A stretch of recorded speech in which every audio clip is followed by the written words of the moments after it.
दज्जाल पर बयान अल्हम्दुलिल्लाह वस्सलातु वस्सलामु अला रसूलिल्लाह। मेरे प्यारे भाइयों और बहनों, आज का हमारा बयान बहुत ही अहम और नाजुक मसले पर है, और वह है दज्जाल। दज्जाल क़ियामत की बड़ी निशानियों में से एक है। रसूलुल्लाह सल्लल्लाहु अलैहि वसल्लम ने फरमाया कि दज्जाल के फितने से बड़ी कोई आजमाइश दुनिया में क़ियामत तक नहीं आएगी। दज्जाल का मतलब ही है धोखेबाज। वह ऐसा शख्स होगा जो लोगों को धोखे में डालकर अपने आप को रब कहलवाएगा। अल्लाह ताला ने हमें इस फितने से बचने के लिए बहुत सारी बातें सिखाई हैं। रसूलुल्लाह सल्लल्लाहु अलैहि वसल्लम ने फरमाया, हर नबी ने अपनी उम्मत को दज्जाल के बारे में डराया है। यानी हर नबी ने बताया कि एक वक्त आएगा जब दज्जाल आएगा और लोगों को गुमराह करेगा।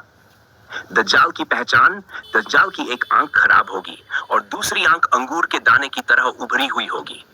उसके माथे पर काफिर लिखा होगा, जिसे हर मोमिन पढ़ लेगा, चाहे वह पढ़ा लिखा हो या अनपढ़। वह बड़ी बड़ी ताकतें दिखाएगा, बारिश बरसा देगा, जमीन से पौधे उगा देगा, मुर्दों को जिंदा करता हुआ नजर बैठेंगे। लेकिन असल में वह सिर्फ अल्लाह की तरफ से एक आजमाइश होगी। दज्जाल कहां से निकलेगा? हदीसों में आता है कि दज्जाल खुरासान के इलाके से निकलेगा और पूरी दुनिया में फितना फैलाएगा। वह 84 दिन तक दुनिया में रहेगा। पहला दिन साल के बराबर, दूसरा महीना के बराबर, तीसरा हफ्ते के बराबर और बाकी दिन आम दिनों की तरह होंगे। कौन बचेगा और कौन फांसेगा? मेरे प्यारे भाइयों और बहनों, दज्जाल के पास खाने पीने की चीजें होंगी। भूखे लोग उसके पास जाएंगे और वह कहेगा, मुझे अपना रब मानो, मैं तुम्हें खाना दूंगा। गरीब और कमजोर ईमान वाले लोग उसके छांसे में आ जाएंगे। लेकिन मोमिन जिनका ईमान पक्का होगा, वे कहेंगे, हमारा रब सिर्फ अल्लाह है, तू झूठा है। और ऐसे मोमिन शहीद कर दिए जाएंगे, लेकिन उनके लिए जन्नत तय होगी।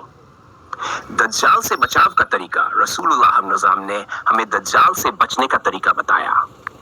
सूरत अल कहफ की पहली 10 आयतें याद करना और पढ़ना।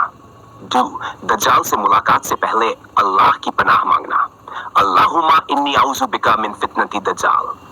मदीना मुनव्वरा और मक्का मुकर्रमा में रहना, क्योंकि दज्जाल वहां दाखिल नहीं हो सकेगा। दज्जाल का अंत आखिर में, जब दज्जाल पूरी दुनिया में फितना फैला देगा, उस वक्त अल्लाह ताला हजरत ईसा अलैहिस्सलाम को आसमान से उतारेंगे। हजरत ईसा दज्जाल का पीछा करेंगे और लुद के दरवाजे पर उसे कत्ल कर देंगे, और इस तरह दुनिया उस सबसे बड़े फितने से निजात पाएगी। नसीहत मेरे भाइयों और बहनों, दज्जाल का फितना सिर्फ आने वाला नहीं है, बल्कि उसका असर आज भी हमें नजर आता है। आज बहुत सी चीजें, बहुत से गलत विचार, बहुत सी गुमराहियां हमें उसी फितने की झलक दिखाती है। इसलिए हमें अपने ईमान को मजबूत बनाना है।